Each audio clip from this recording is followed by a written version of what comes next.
मित्रांनो, शासनाच्या कुठल्याही योजनेसाठी तुम्हाला जे पैशाचा लाभ मिळतो म्हणजे जो निधीचा लाभ मिळतो तो तुमच्या आधार सीडिंगच्या अकाउंटमध्ये जातं. म्हणजे ज्या बँकेला तुमचं आधार कार्ड लिंक आहे त्या बँकेत ते पैसे जातात. मित्रांनो, तुमचं आधार कार्ड कुठल्या बँकेला लिंक आहे हे चेक करण्यासाठी व्हिडिओ बनवला जाऊन तुम्ही व्हिडिओ पाहू शकता, ज्याची लिंक डिस्क्रिप्शन मध्ये आहे. आणि आता जाणून घेणार आहोत आपण, जर तुमचं आधार लिंक नसेल तर आधार तुम्ही कशा प्रकारे लिंक करू शकता तुमच्या मोबाईलच्या माध्यमातून. तुम्ही पाहू शकता, मी माझ्या मोबाईलमध्ये गुगल हे ओपन करून घेतलेलं आहे. गुगल ओपन केल्यानंतर इथे तुम्हाला टाकायला एनपीसीआय टाकल्यानंतर सर्च करायचंय.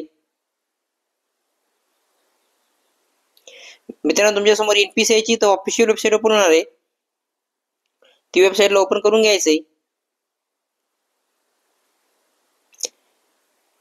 मित्रांनो, तुमच्यासाठी असंच नवनवीन योजनांची माहिती घेऊन येत राहतो. तुम्ही चॅनलला सबस्क्राईब करायला विसरू नका आणि हा व्हिडिओ तुमच्या जास्तीत जास्त लोकांपर्यंत शेअर करा, जेणेकरून बँकेत तुम्हाला जाण्याची आवश्यकता राहणार नाही, गर्दीत उभे राहण्याची आवश्यकता राहणार नाही. तुम्ही तुमच्या मोबाईलच्या माध्यमातून तुमची आधार लिंक म्हणजेच आधार सेटिंग करू शकाल. मित्रांनो, तुम्ही पाहू शकता माझ्यासमोर वेबसाईट ओपन झाली. आता जेणेकरून आपल्याला त्रास होणार नाही म्हणून तुम्ही 3 डॉट वरती क्लिक करायचं आणि डेस्कटॉप साईट ह्या मोडला इनेबल करून घ्यायचा आहे. आता तुम्ही पाहू शकता डेस्कटॉप साईट या मोडला अनेबल करून घ्यायचं आहे. अनेबल केल्यानंतर तुमच्या समोर ही साईट लॅपटॉप मध्ये जशी दिसते, कॉम्प्युटर मध्ये जशी दिसते त्या प्रकारे दिसणार आहे. मित्रांनो, इथे तुम्हाला दिसत असेल कंझ्युमर या टॅब वरती जायचं आहे.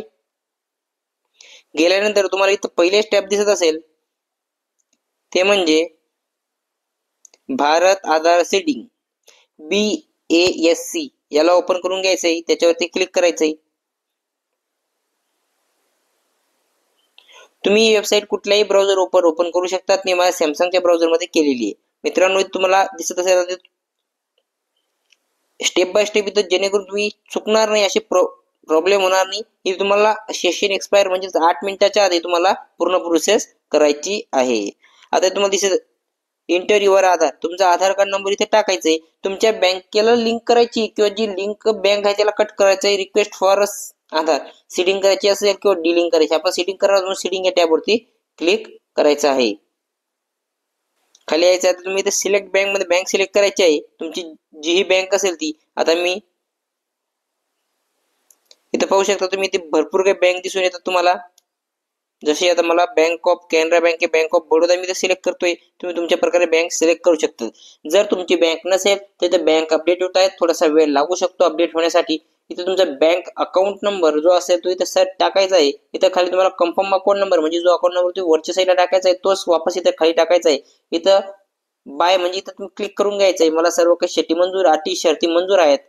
इथे तुम्हाला कॅप्चा फिल करायचा आहे, जो कॅप्चा असेल तो. आणि इथे तुम्हाला प्रोसीड या टॅब वरती क्लिक करायचं आहे. प्रोसीड या टॅब वरती क्लिक केल्यानंतर तुम्हाला एक OTP प्राप्त होणार आहे.